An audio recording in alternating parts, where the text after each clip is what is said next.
certain groups are more heavily incarcerated, and it has nothing to do with that group being more prone to committing crimes.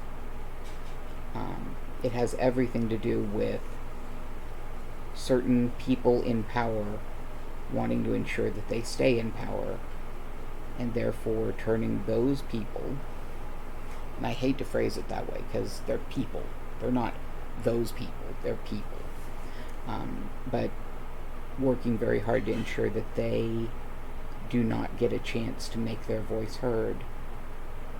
And if they do take that chance, then doing everything they can to vilify that group so that people won't listen when they're speaking.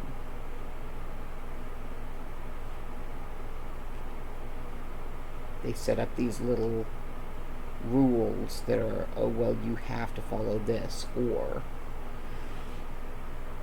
and then if you follow those rules, they then move the goalposts because, well, you might actually get somewhere, and they don't want that.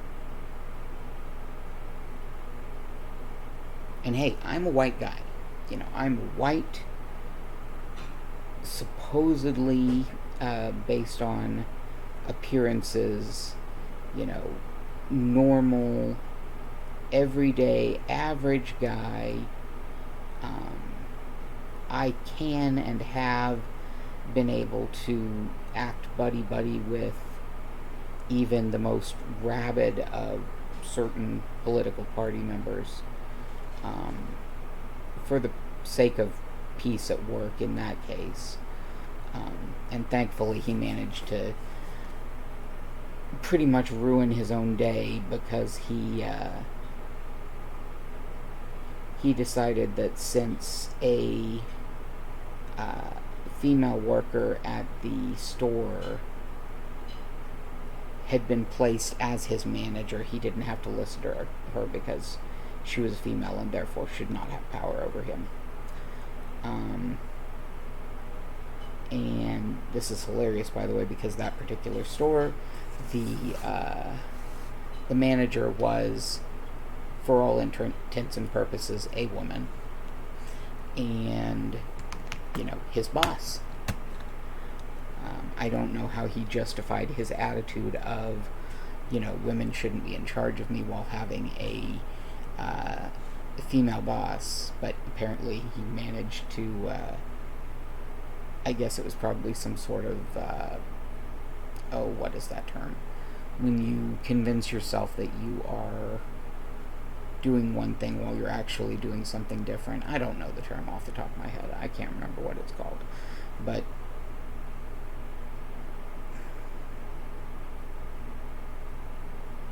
it's some sort of delusion.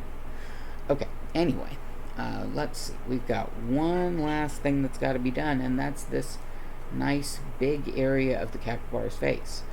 Now, so far we've mostly done greens, and we've got a few pinks and reds in that area, greens and blues. So I need to find something to do the rest of the face that isn't going to be just completely weird looking.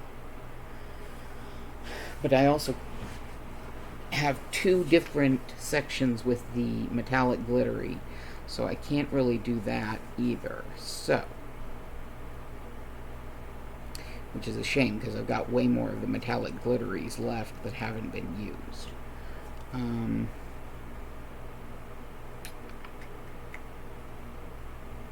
What color do I want?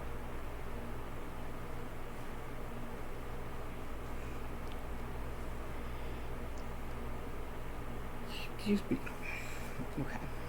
Can't really use the pink because I've used so much of the pink already.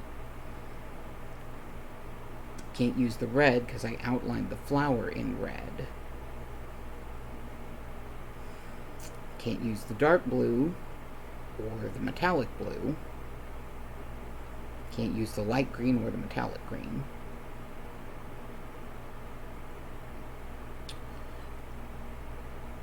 You know what I think I can use, though? I think I can use the same shade of orange that I used for the teeth.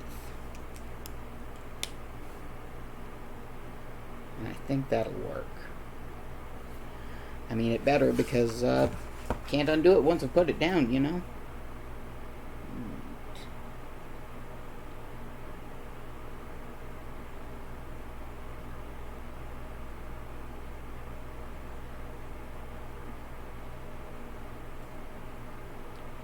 And yes, I do recognize that it's really dumb how I do this.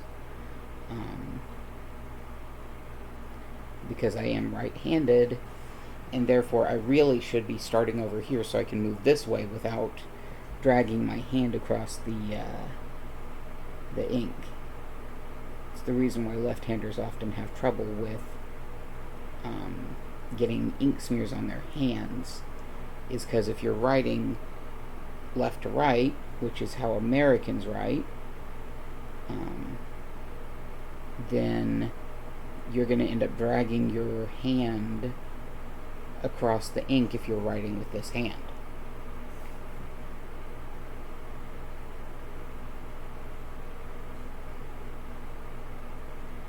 Now, technically, given that I'm ambidextrous, I could color with my left hand and do this side and left, but I'm not as good at anything with my left hand because I don't use it as often. So for me, it just works out better if I move the page to suit where my hand's going to be.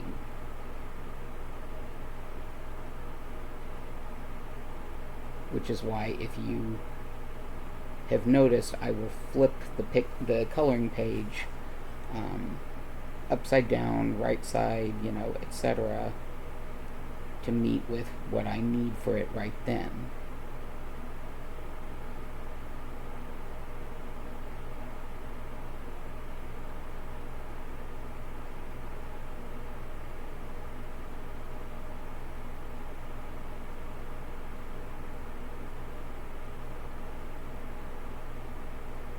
It's funny how I recognize those idiosyncrasies, but I never think to try and combat them by doing things a different way. Probably just ingrained habit at this point.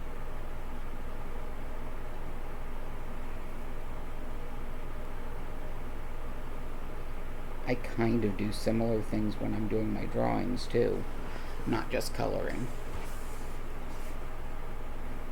See, there we go, me flipping the page.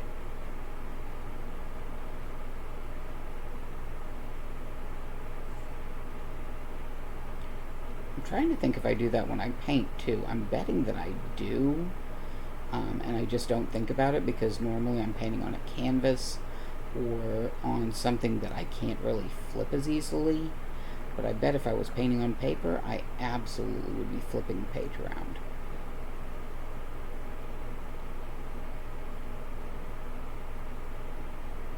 Speaking of painting on paper, I should be doing so soon-ish. I've got a mixed media sketch pad that I'm using for my daily drawings because, of course, I can't just make myself do the crafting stream once a week and write in the journal every day and play kalimba every day. No, I also have to make myself draw a picture every day because I don't know. There's really no reason aside from I decided it's something that I want to do. Which, that's a good enough reason, don't get me wrong. Just every now and then I find myself going, why? Why did I choose this as something I want to do? Because I'm not really a good artist. But then, I'll draw something and I go, that's actually really good. And so I feel good about it, and then I go, okay, so maybe that's why I'm doing it, is those periodic, hey, that looks good, I did a good job. Who knows? Either way, I'm drawing every day, and it's in a mixed media paper sketchbook, and the plan is that once I've gotten a spot where I can work with watercolors and not have to worry about soaking myself, the couch, my work computer, etc. I do plan to start using watercolor to see if I can paint those pictures.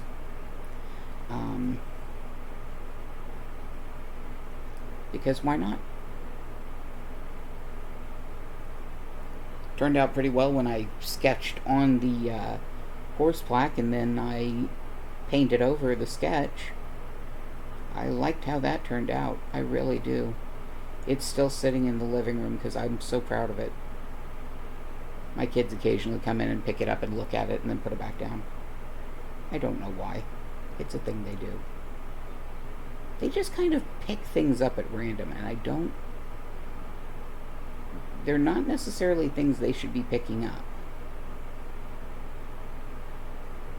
But a lot of times they're not things that they shouldn't be picking up. Like, they're not going to hurt the horse statue, or the unicorn and kelpie statue.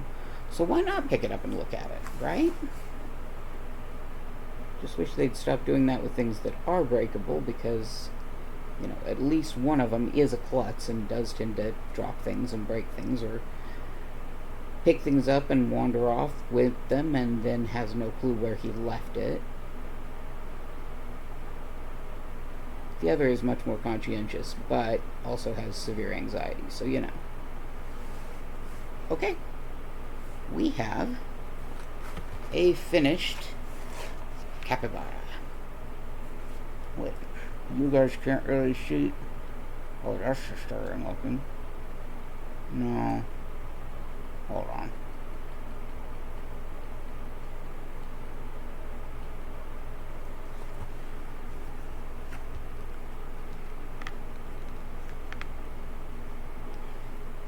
There we go. Funny thing, these green dots, none of those are eyes. Its eyes are in this blue because it's got absolutely luxurious eyelashes.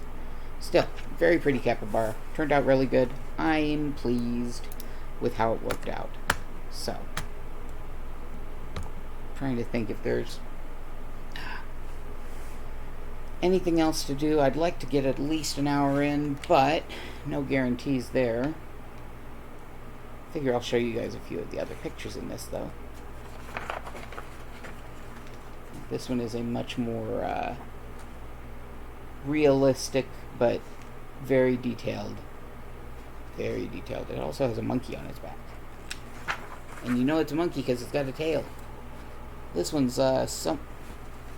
Of course, it decides now is a good time to stop as I'm trying to hold up the pictures. Alright, you know what? Oh, now. Oh, no.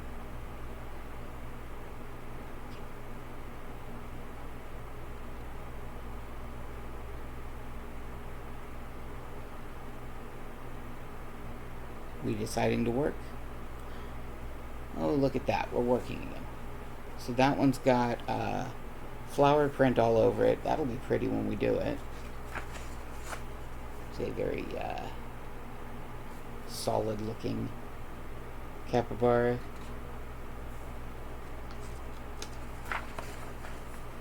Cappy with a puppy. Very cute. Another Cappy. I mean, it's all Cappy. I mean, let's face it. It's the pursuit of Cappiness coloring book. Of course it's all Cappies. Cappy in a swimming pool. Cappy with a bird on its head.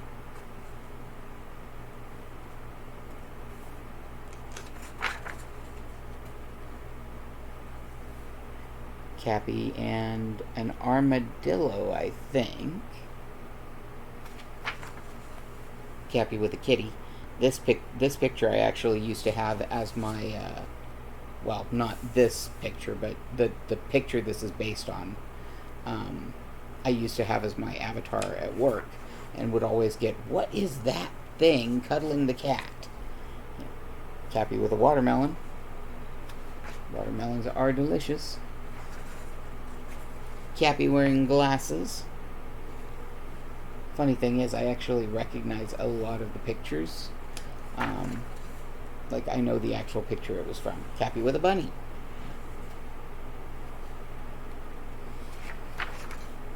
Cappy with a parrot.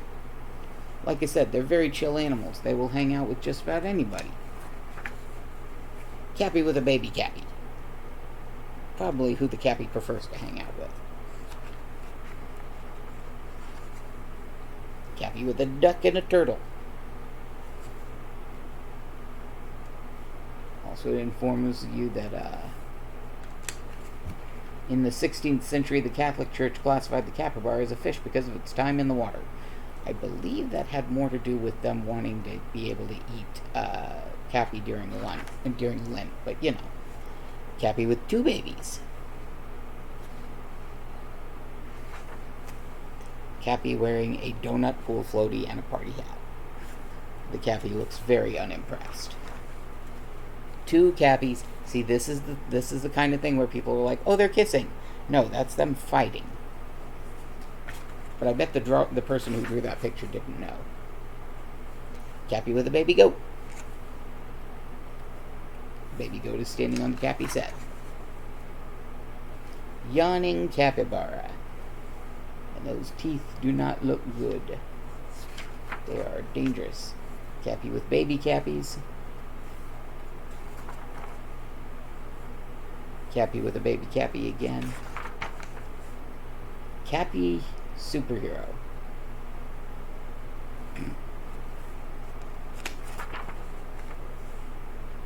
Cappy with a flower necklace, I guess?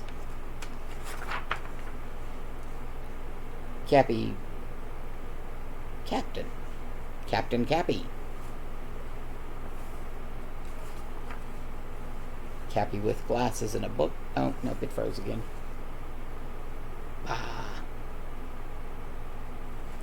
Apparently, according to this, they can live up to 12 years in captivity. In the wild, they live about 4 years because they are targeted by predators. You know, just a lot of times those predators will chill with them when they're not hungry, which is why you will see, like, crocodiles, or maybe they're alligators. I don't know the difference. Caimans, definitely. Hanging out alongside a capybara who is completely unconcerned about the major predator next to it. So, you know. Alright. Since that's going to misbehave, I think we're going to call the stream for today. We're going to swap back to the chatting. Alright, well, I hope that everybody enjoyed us finishing up the Pursuit of Cappiness picture. Of course, as I was just showing you, there's plenty more pictures to go by in the future, so we have plenty of options. We're not going to be running out of things to do. And I will probably be picking up other crafts to work on stream. I still need to finish Monster 2.0. But for the moment, I do want to thank everyone who came out for the stream. Hope that you guys had a lot of fun. I know that I did. And take care of yourself. Take care of each other. I'll be back next week with the gaming stream. Bye.